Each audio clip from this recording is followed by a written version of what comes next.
every medium carries within it a hidden philosophy of human being.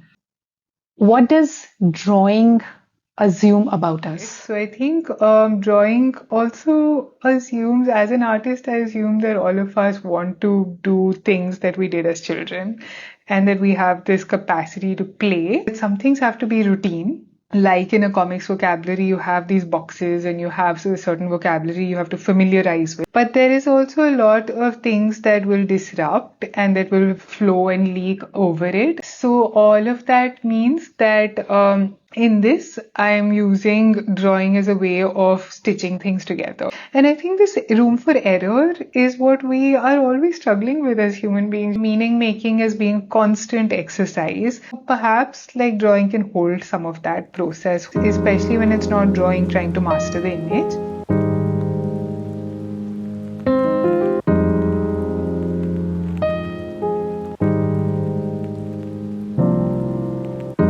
Before we talk about books or illustrations, I would like to ask a more primitive question.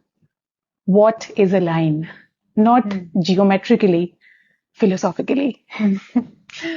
I think I'll answer that in terms of what it's meant for me. I think drawing a line is where it all begins in some ways. Like even if I think of, there's often this question of when did you start drawing, and I don't know, but the first things one does with a color, with crayon, with pencil, anything and paper or in a sandpit is to kind of like make shapes and try and think of also what one sees. How do you put that down on paper or with even a plate of food after food is over? That thing that children do of like trying to make squiggles and trying to make a face. And all of that's very tactile. It's what a line means to me is trying to think of what is in my head or I'm looking at in the world and how does that slowly form shapes and circles with whatever material I have. So, and it's also what the first bits of language look like, those first letters and trying to make A, trying to make A. It's drawing and it's line and it's where also drawing and language kind of are the same long ago.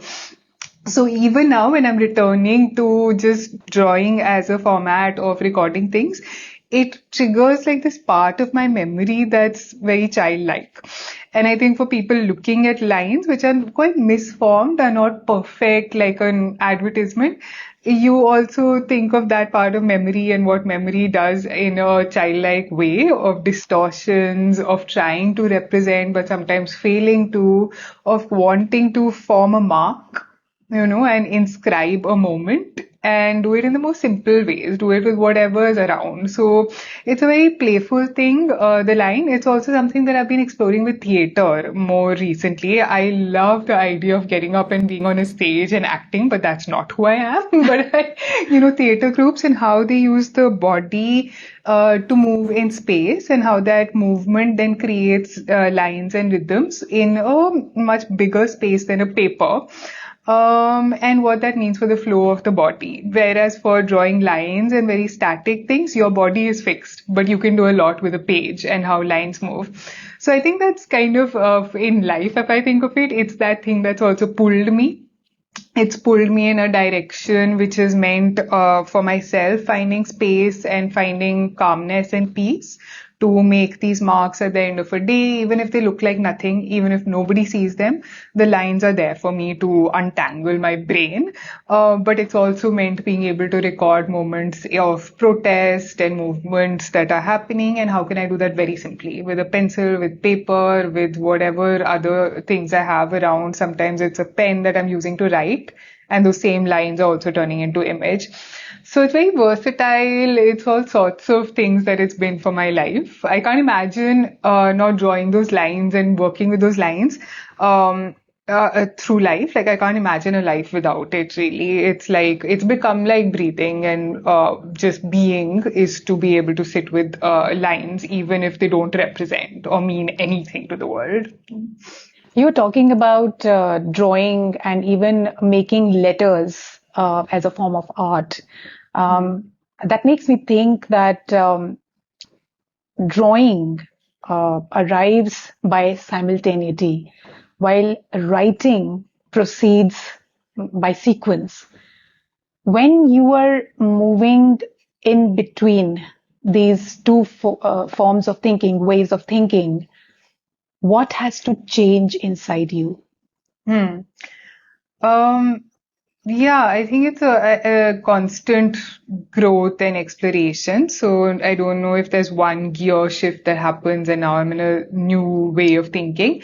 The two worlds are separate, and it took a while to understand how to, because I mean, writing happened for a much longer time during school, college. I was focused on, doing writing. I didn't do a bachelor's in undergraduate in art. It was in philosophy and in social science.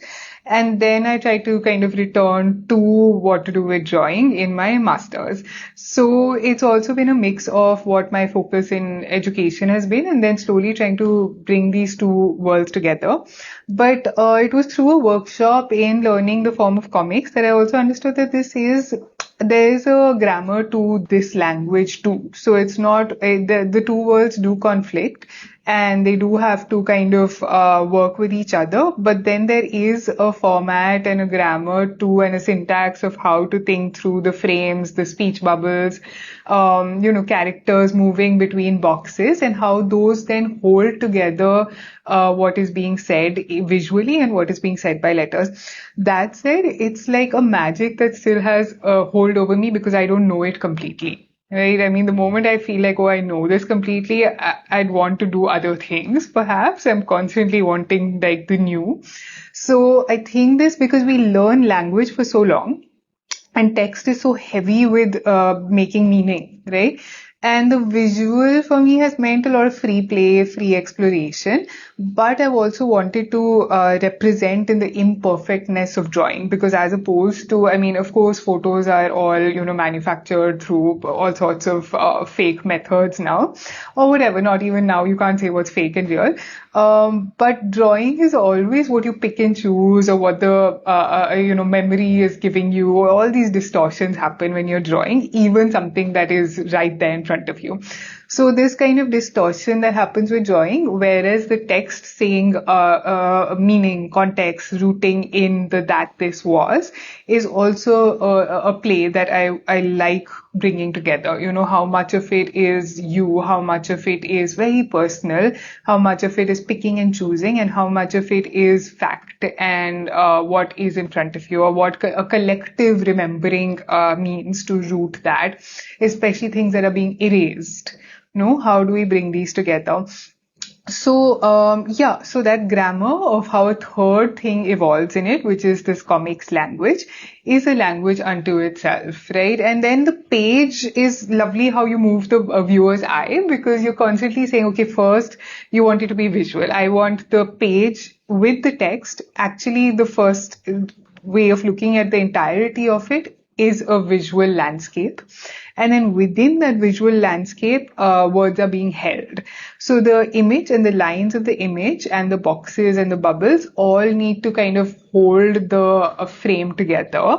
And the eye has to flow from the movement between visuals in which there's text. So the text is always like a maximum of what, 150, 100 words around that on an entire page. Whereas in a book, in a text book, you would have, much more. You'd have 500, 700 words. So there's a real economy of how much you're actually going to tell through words, which I really like in comics. Talking of that, I wonder about perspective, because perspective is something that we are taught as a technical device. We are told that it is a technical device, but actually it is an ethical decision. It determines that what remains in the center and what remains at the periphery, or what is allowed to disappear. Has perspective always been moral before it was aesthetic? Oh, I don't know. It's neither moral nor aesthetic. I think it's political, hopefully, because the choice to be in certain places at certain times is driven from what is closest to a kind of activist urge, no, to just be there, to be present. So at the Shaheen Bagh protest, it was not because I feel like, I have a moral oath as a citizen, or that I need to, this is a perfect drawing for I had no idea about making a book about it. It was that I, as a human being, want to be in solidarity and support of Muslim students and women who are coming out and taking over the streets and saying no more and the CAA is wrong. And similarly, in the past few years with this forest rights book, with the Van Gujar community, it was again that of wanting to know, wanting to be present, wanting to be in association with people who are on the ground forming their own movements, which I would not be in were I to just go with what I'm being taught or being told by, like, a work in a city, running a NGO, or being a teacher. These are very rigid boundaries. As much as we think that, the digital has brought us together and all, there are very rigid and increasingly separate silos in which we exist. So actually, this kind of a constant urge and question to say, no, I want to get out of those. Why am I being pushed into these boundaries? And I don't want that. I want to form my own networks. I want to be present and see what women on a stage who have never closed off a road and stayed all night in protest, what are they saying? So it begins really there. And then slowly there are various ethical frameworks which come into the picture in storytelling and recording. And I've slowly been working through what those mean, like how much can you show people the work that you are doing about them, how much of, the process can be related to somebody who knows more. So in the Shaheen Bagh book, having Ghazala Jamil, who's a scholar for much longer and knows so much more, it was very important that people like that see the book and give me edits, give me feedback, also bring in their own writing to the book itself. So what is the ethics and the processes of storytelling comes in. There are various moral also dilemmas that come in whose story, who gets to tell, all of that. But the question, the impetus, the urge is to be present, is to be in solidarity, is who am I as a person and what do I do with my time, with my body, with myself. Like you just said that, you had gone there with no idea of creating a book out of it. Um, uh, so it makes me think about archives. Archives fascinate me because they create an illusion that the past survives intact. But still, there are records. When you look at archives, you feel that, someone actually chose not to preserve something. When you enter one, are you looking for evidence or for omissions? When I enter an An archive, archive. I don't know which archives I enter really. I enter Any living. old records, any old books? Okay, but I haven't really worked with archives, so I You don't know. haven't. Not so much, no. I mean, I've gone into, like, for a book, I'd researched, for somebody's book, I spent a lot of time in Timurti in their archive section, not just in the library. Um, so it's actually like it's opposite. It's been not with archive. I mean, the work that comes out of being with people who are in ongoing movements and protests, which is the opposite of archive. The work that comes out of it is becoming things that are not recorded. So, for instance, with the forest rights work, there was a bit of looking at the claims that they file for forest rights. When people file these claims that are based after the Forest Rights Act 2006, people can file these claims saying, 3 generations we've lived on this forest land and how to have the permit to stay there.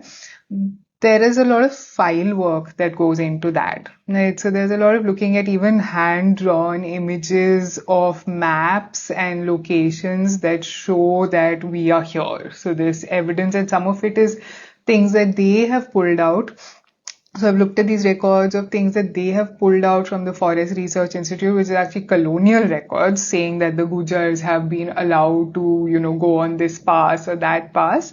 And those papers are the only like evidence now to prove that you exist, even though the community is living and there and present and are saying, orally that my grandfather has been here in 200 years at least of people have lived in this particular part of Uttarakhand, and the buffaloes are there and all of it is there. The forests that they have preserved are there, but no, none of that is evidence. Actually, it's records. So I am definitely interested in what that colonial ordering of history has meant in this particular book, and redrawing some of those records from the files of claims that have been pulled out from the Forest Research Institute. Means that it was a lot of time also spent in literally like redrawing each of those images, which is one is like of a Kabristan, which shows that, at least 100 years people have been here because the person who died was like, whatever, this many years ago and he was that old. So this like image, the photo has been taken of this Kabristan, the photocopy of it is in the file and I want to sit and draw that. So the book in itself is this like fragments and collection of what is between trying to prove that you exist. But the book is really about people who are telling me all of this. So there's this absurdity of what claiming existence means and what are the fact that you want to actually go against this whole colonial history telling, but you have to use their records to prove that you exist. Right. So this idea that we're a post-colonial nation is like goes the moment you actually open out archives for citizenship keeping, for oppressed communities trying to prove history, to have claim over land. The forest department, for instance, still has claim over 1/4 of this country's land. And so once one starts digging this horrendous question of who do forests belong to, it's the worst history telling, worst question of digging into archives.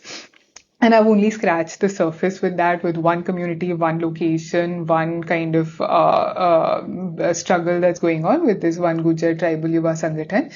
And yeah, it's extensive what archiving in the colonial order has meant. So that's one part of it. But beyond that, I think a book is actually record keeping from a very different, like living memories and oral histories and memory keeping, actually, that the graphic books end up being. Taking that forward, it's in continuation of what you just said. Every artwork conceals hundreds of abandoned possibilities. So when I look at an artwork, I sometimes wonder that is it all about what appears on the page, or is it about what the artist refused? How conscious are you about such invisible renunciations? Yeah, these are very, whole and huge questions to ask. So I'll try and match up with answers. But I think the appeal of drawing, especially in comics, is that you kind of have incomplete images, no? Like you don't, yeah, they're very like it's like some philosophical inquisition going on. I thought there'd be simple questions and I can answer complicatedly. You ask so loaded. So okay, yeah. So I think like with comics, I mean, literally the vocabulary is that you leave clues in images. You don't tell complete stories. Right. So in a way, that's also like I remember with Shinebaug, because it was my first book, there was this big onus of when a movement has gone on across the country, across the world, how can anybody kind of tell that story? You can't. Like, I think the best interviews I saw were when like Ravish Kumar is going between the crowd, sitting with one woman for 40 minutes, 2, 3 others, and you come out. So, and that's it. No, you can't tell. The worst images are those being put up on media that is stereotyping Muslims and being who are put there for money. And those are these grand images. So instead of that, to also think that I had to remember that you can't tell whole stories, and that comics in a way are these fragments that are joined together, and that's also how memory often works. So the moment that that onus is dropped, it's also a power equation that shifts for me in the fact that I cannot be the person to tell this whole story. I want it to be like a walk within, in the second book, for instance, within the forest community. I'm going within, say, one particular living area, the Dera, sitting with, say, a few women, going on that walk with buffaloes, and while they're walking to collect fodder, listening to stories. And how can the movement of drawings be also that? Where you sit somewhere, you talk to a few people. There are also images in which I'm struggling to draw an image where the height of where a woman has climbed this tree and is shouting down, telling me how they lop and which branches are cut when so that the tree regenerates. She's telling me from up high, she's shouting while I'm like so scared looking at how she's, on that tree. And the image literally says like, how do I draw this? I can't draw this. So this failure of image and failure in telling whole stories is a really comforting opening now. It was something that in the beginning I felt was a real problem, that you then cannot be a storyteller if you're, letting most of it go. And the other thing I feel is that there's a lot of possibility for people to want to know, who want to know more, to know more. Like this information, there is enough. So if you want to research the Forest Rights Act or talk to activists who are in Shaheen Bagh, there are various people that I have connected up to others, no? So that's also been nice that the book in itself becomes a landing space for many conversations that have been happening after it, especially when it goes into libraries and schools and networks of activists. So the book is not an ending. And it's definitely not a complete story. So images become these kind of markers, and also for people who are reading, that's been lovely because they recollect their experience, and that's something image like will often lend to, is what you remember, how you felt. So in that sense, the reader, the viewer builds in the story. And comics has always been that. No, there's been a lot of world of cosplay and people becoming characters and all of that, because it's a very open-ended vocabulary. The image is not heavily loaded as in animation or film as much as the pretty empty and simple visual vocabulary of comics. I'll come to fragments and the artist's love for unfinishedness. But before that, I want to ask that there are certain forms of knowledge that become poorer if they are explained. They demand recognition rather than interpretation. Do you think drawings belong to this category? Drawings are a huge word, so I don't know if I can say anything of all drawings. No, I like exploring, and like even when I read a book, like especially if it's like Joe Sacco, some of the books that have really helped me learn what to do with the comics world are Joe Sacco's journalism, Palestine, and then Marianne Satrapi's work. There's Amruta Patel's Kari. All of these River of Stories by Arijit Sen. I'm always trying to decode what the comic is saying. So this kind of thing that one cannot explain, or one cannot kind of untangle that in language for oneself or with other comics makers. I don't believe that. I believe that one can very much, talk about, think through, explain whether it's my work or look at another, like a Joe Sacco page. When I open it, I literally want to see how many frames, how many ways the character is moving, and also talk about what that means for the story. And that's very much possible. But it is also true that that doesn't mean that you're explaining away some of the things that the image can do, which may not translate in language and which may be different from each person. Just as reading a novel is going to always be, as much as I might write about it or be like a critic trying to explain what it has done, hasn't done, all of it, it will never mean that I will take away what your reading of it is. So I think this fear, and there's also, I feel like I'm a little skeptical of today how a lot of political correctness and this cancel culture has led to a world in which we feel we cannot say anything, whether it's about another person's work or about a hero who one admires their work. There is this feeling that, you should really not say, and God knows what will happen. But yeah, there's enough people who also are able to say it, and I think that's valuable. I wonder that since you're talking about, being skeptical and being very cautious, I wondered that drawing illustrations have suffered certain kind of misunderstanding.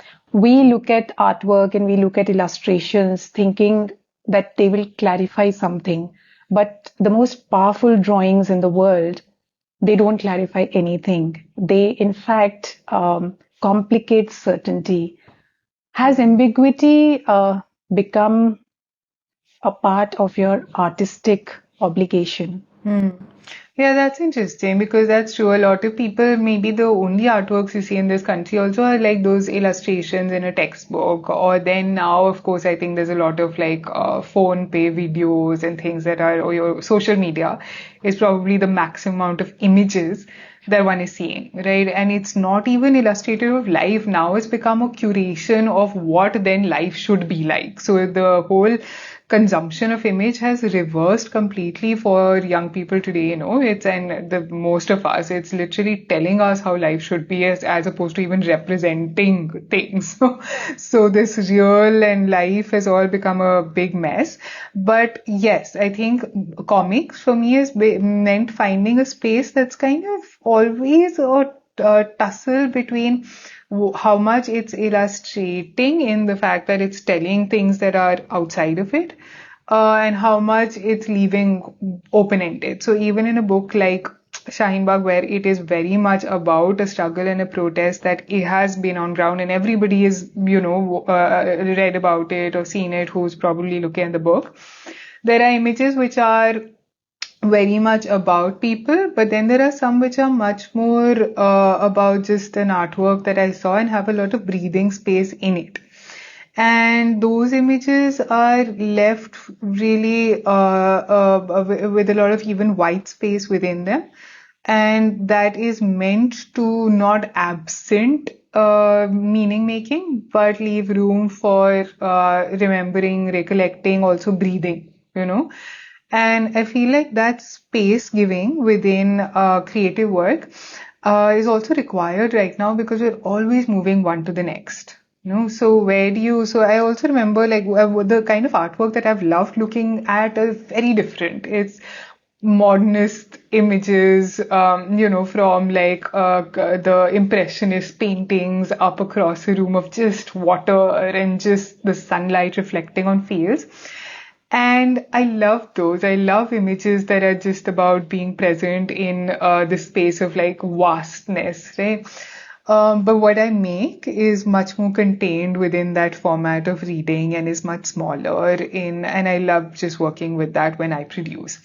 But some of the meditative quality of resting with an image of the peace of mind that comes from settling certain very conflicted and chaotic thoughts, that can be part of a story which is still trying to tell history, still trying to record something that is ongoing movement. There is space for that too.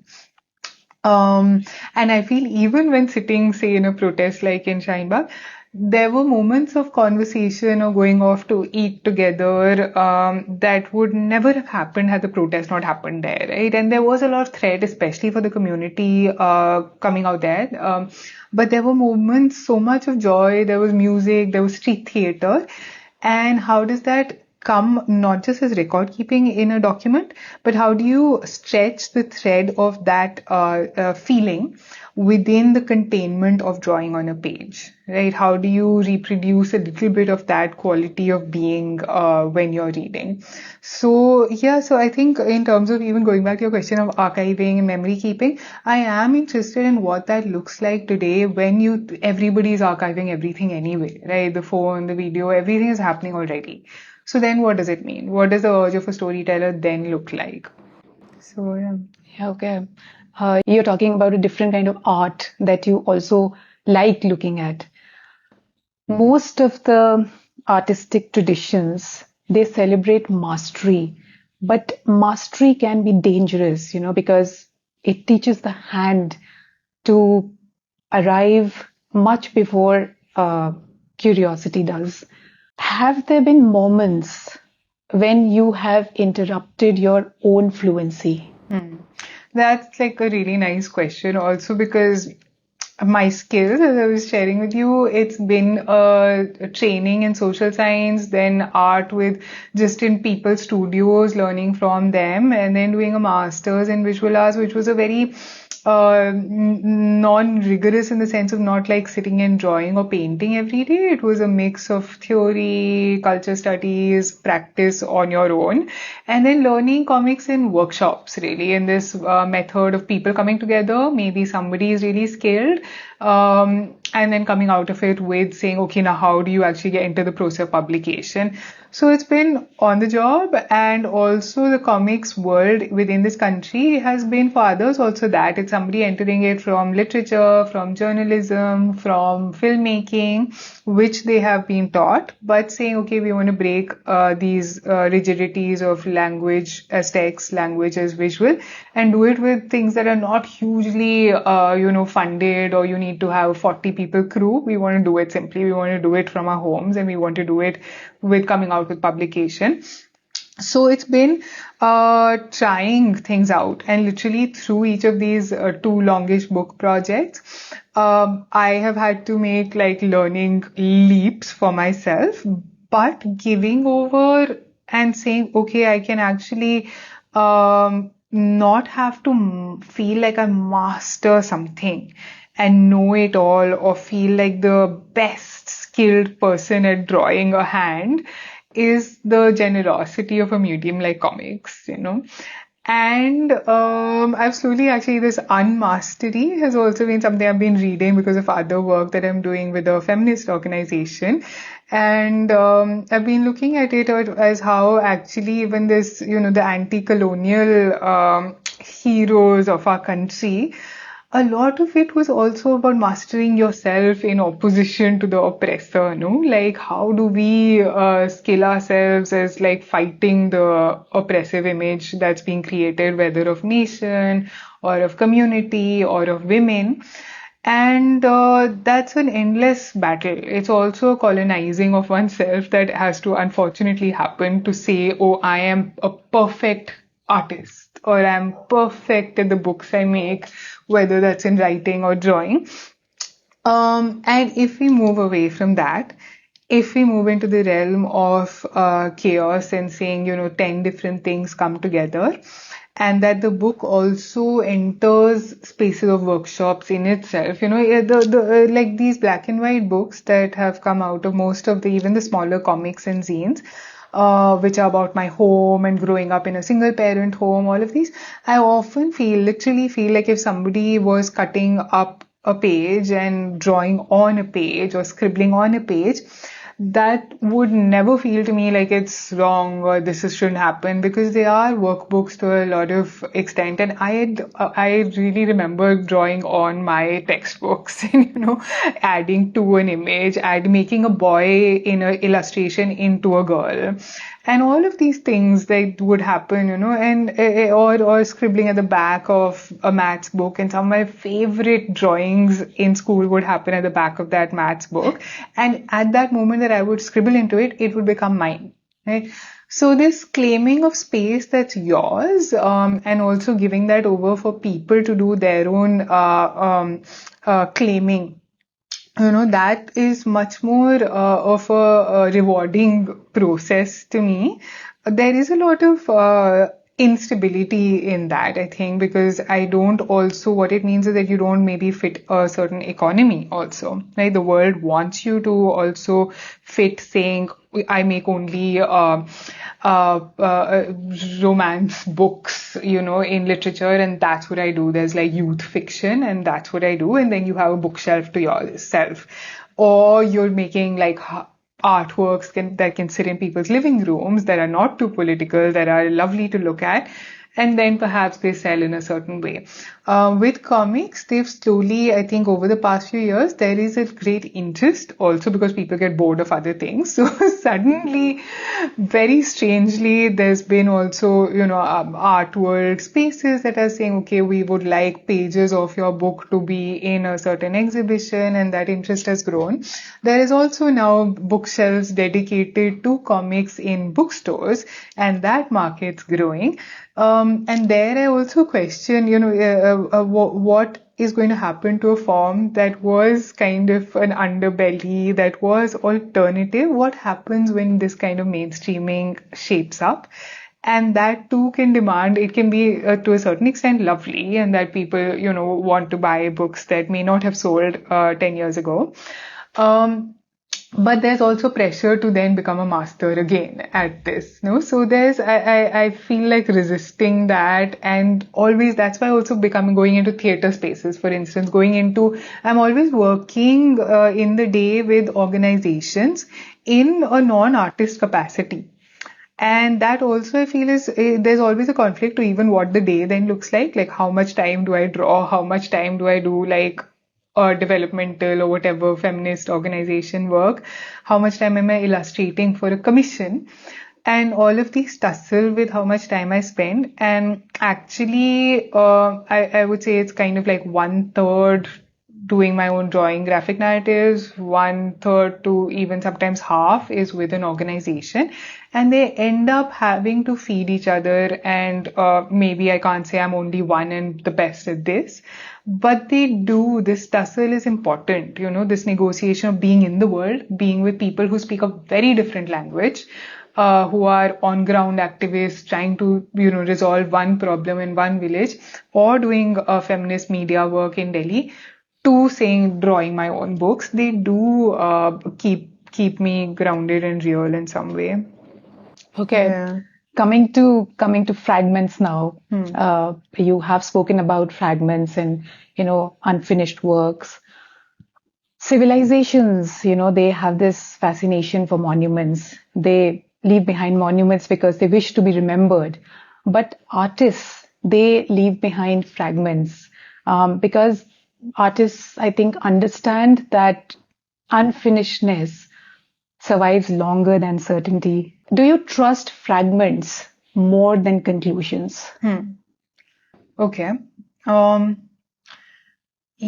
I think but more than anything, I trust process, and that's also what I've been pushed to do, because some of the things that I'm working with aren't and will not, maybe in my lifetime, find their conclusions. Right. So with this forest work, the forest department was created in when the British rule was still in process. This forest department is created to control reserved forests, and in independence, the land is transferred. It's still with the forest department.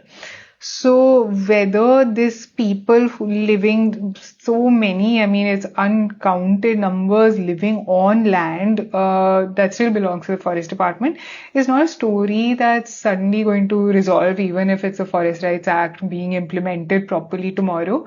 These are ongoing struggles across the country. Different groups of One Gujar Tribal Yuva Sangathan is one. This is All India Union of Forest Working Peoples. Huge struggles and stories. No?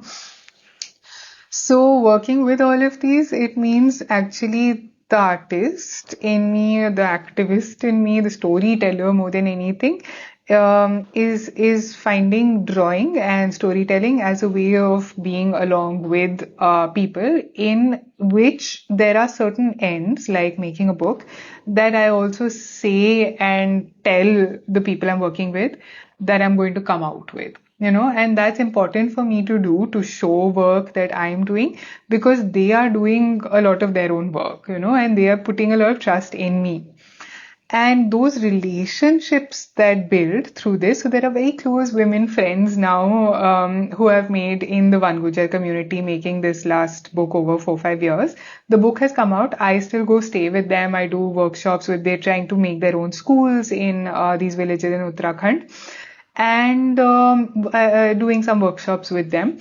these relationships are also what I learned to trust, and these are very mutual. They're kind of, they're not what the world wants of you. Nobody expects a woman in their mid-30s to jump on trains to go off to be with other women in these like communities where it's not even funded projects or anything going on.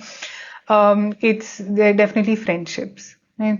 So in these processes where it's not saying, okay, I'm going to like tell you what the end of the story is or drive change making here, but there are emerging leaders on the ground and there are certain things that I can bring in and help with. Those have been very meaningful for me, and that's where we're really at. The world has not the answers that it said it have all broken down right now. Whether it's capitalist frameworks, whether it's mental health, whether it's ecology and maintaining things like forests and rivers. It's all like shaken up very badly at the moment, and the most that I see as processes that sustain are underneath all of this. It's this networks of civil society that people really live off and are able to survive with. And as an artist, how do I tap into this? How do I tap into this level of meaning making?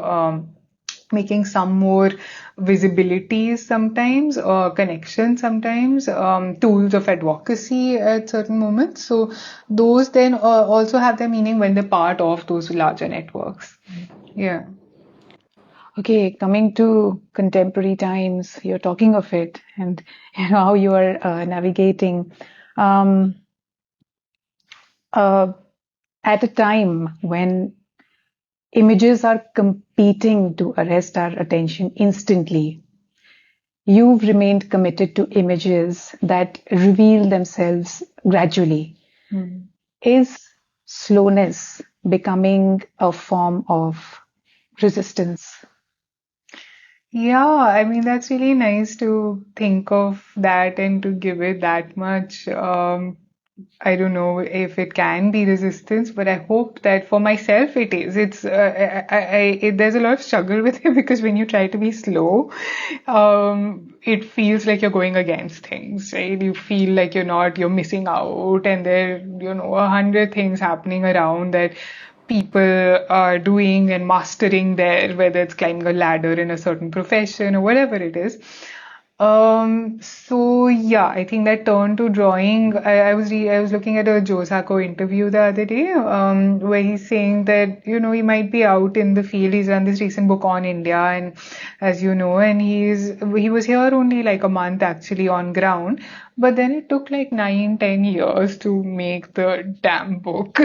It's ridiculous. But that's the pace of drawing. It's also the pace of drawing something that's very difficult in his case. This kind of riot images after images after images. And that he took time away to do another book, which ended up being very, very traumatic as well, which is about the reservations in Canada and how indigenous population was broken up by putting children into these residential schools and all of that. That book came out midway.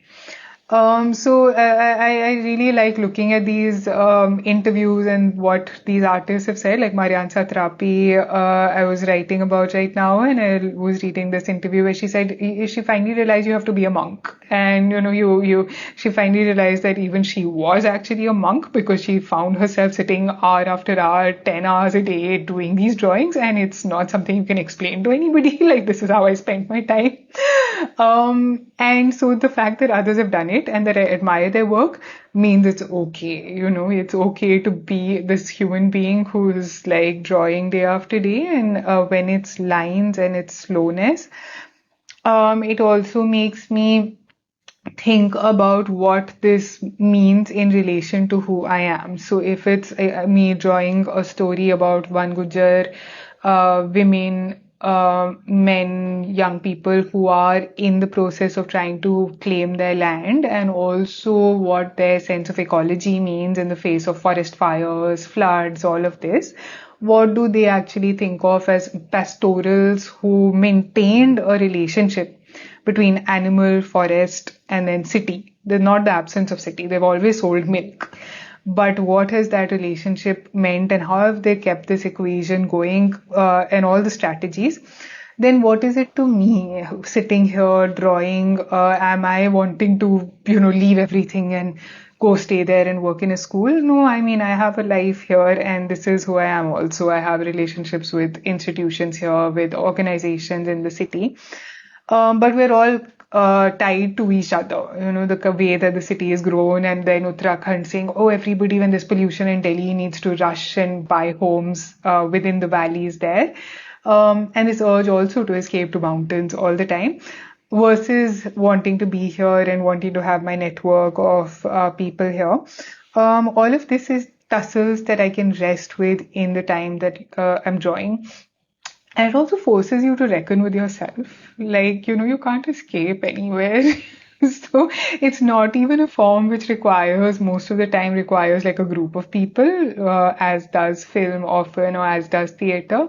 You put yourself in a lot of isolation, as perhaps a writer does. And it's meant having to like understand who I am and what I'm about, also, which is, it's good and bad. Coming to artificial intelligence, artificial intelligence has made imitation astonishingly inexpensive. But imitation has hardly been the deepest function of art. So when resemblance is not rare anymore, where do you think artistic value migrates? Hmm. Yeah. So with this AI, even I've been like trying to understand what I think. I mean, of course, it's really sad that a lot of illustrator friends are losing their jobs. And I've always had like these 5 diverse ways in which I'm working. I also teach at universities, and then I do organizational work, and those are all things that I'm interested in, invested in. So in a way, I kind of feel like also the kind of work that I do with my artwork is not something that like AI is tomorrow suddenly going to pick up on recording social movement history through. I mean, it's not going to happen for a while. So it feels like I'm out of having to have to face that head on as yet. But I've had friends who are really struggling with suddenly the rates of work dropping. And just not having anyway, there was a lot of deficit in understanding what creative work as a good illustrator in this country. It's always been a struggle for people. So that's harder, and I think that economy, and also the way that these data centers are impacting ecology or impacting who does the labor of labeling things. All of those are questions that we as alternative or political artists have to keep raising. It's not just about me and what that image looks like. It's about what the economy of this whole investment is, who this country is being sold, land is being sold en masse, offered, to these corporates sitting across the country, because you haven't formed any way of actually securing jobs, and you think this country can just be sold. So these are questions that go synonymous with what is this format of image making for me as an artist thinking of the world. In terms of the kind of images, I think it goes both ways. It's a new language, and there'll be many new languages. Even Photoshop 10 years ago was like, oh my God, suddenly images can be fabricated and all of this. Now there's AI doing it 100 times better. And I've seen artists do interesting things with it. It's also been a lot of social movements, and activists are also using it to put out posters, because it's hard to find an artist suddenly to put out something for tomorrow. And no, I can't say all of that's wrong anymore. When there's a new language that has become part of our vocabulary, it's beyond wrong and right. It's there. I would hope also that the skill set and the way that an illustrator can work with certain things actually is given its due within this larger ambit, and slowly actually there's a jump backwards to saying, okay, no, we want the craftsmanship and we want that person who can bring in a quality which I don't think AI will ever generate in itself, or a certain kind of drawing that only one illustrator does. So I hope that all of these they will have to coexist. They will, and an artist also using AI as part of their, say, comics book. I don't think any of that is, I wouldn't say, oh, that artist shouldn't. If the world is using it, it's going to be there. So these bigger questions that really annoy me and make me very sad are actually, what do we do with the economy of it, with those who earn off it, with the oppression that is also, replicated within what looks like this emancipated, oh, everybody can do this kind of world. It's never that. It's actually a replication, and in a way that is harder to talk about. I sometimes think that we're talking of mediums, we're talking about artificial intelligence, and it makes me think that every medium carries within it a hidden philosophy of human being. Uh, the novel assumes us as creatures of duration, and cinema assumes us as creatures of movement. Um, what does drawing assume about us? Oh gosh, I don't know. Let me take a minute of a break if you don't mind. Yeah, have to think about this a lot more, I feel. But drawing, I think because it's also in so many ways simpler, no, than cinema, than music. I feel like all of those are much more skilled and learned. And drawing, of course, you can also become very, very, very skilled at it, but it can also be very simple. And it is also, as we talked in the beginning, one of the first things you do with color, with things in sand, in mud, on the beach, with forest leaves, with all sorts of material. And also then in the first letters that we create. So I think drawing also assumes, as an artist, I assume that all of us want to do things that we did as children, and that we have this capacity to play. And as much as we want to be told things that are, we're also always looking towards fantasy for finding our own resolutions to things that are unresolved. So the fact that we rest between fiction and non-fiction in our everyday, and that some things have to be routine. Like in a comics vocabulary, you have these boxes and you have a certain vocabulary you have to familiarize with and say, okay, page after page after page, this is going to be the vocabulary. There will be these boxes. There will be the gutter space between these boxes. But there is also a lot of things that will disrupt and that will flow and leak over it. And that as an artist, I don't draw like the best that I would like to. I don't, in the language that is contained between 100 words on a page, I will often have to make a sentence not as beautiful as if it was literature or poetry. It's going to have an economy of words.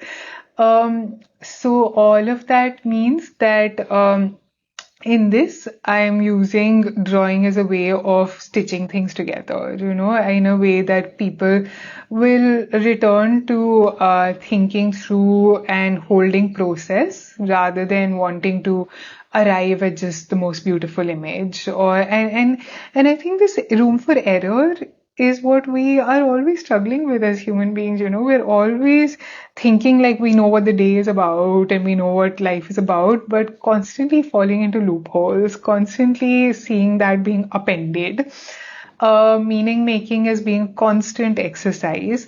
So perhaps like drawing can hold some of that process, hold some of those questionings, especially when it's not drawing trying to master the image. But staying with difficult truths, difficult realities, people's experiences, my own experience of meeting, conversing.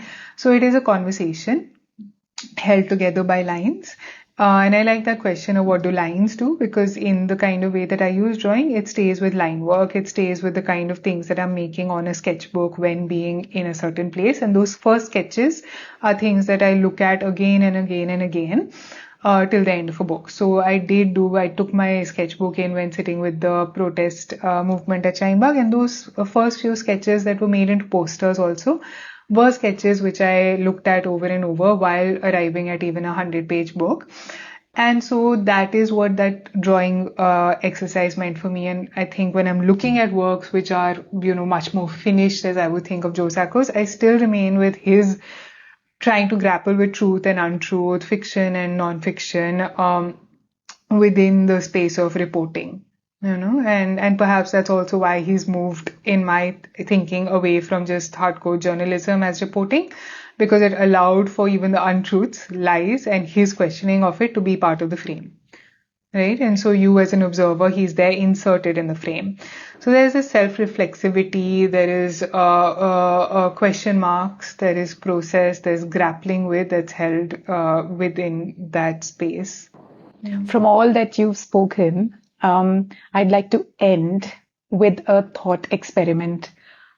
Imagine that a page of your work, someone discovers a page of your work 300 years from now. Oh gosh. If they haven't decomposed and become fungus, but yeah. What Yeah. if one page survives and someone discovers it and there is no title, no author, and no historical context? What misunderstanding about our century do you most hope this page prevents? That it prevents. I mean, gosh, I don't know. It also depends on what images, which, if I think about, like, say, a page from this recent book of pastoral communities with the buffaloes.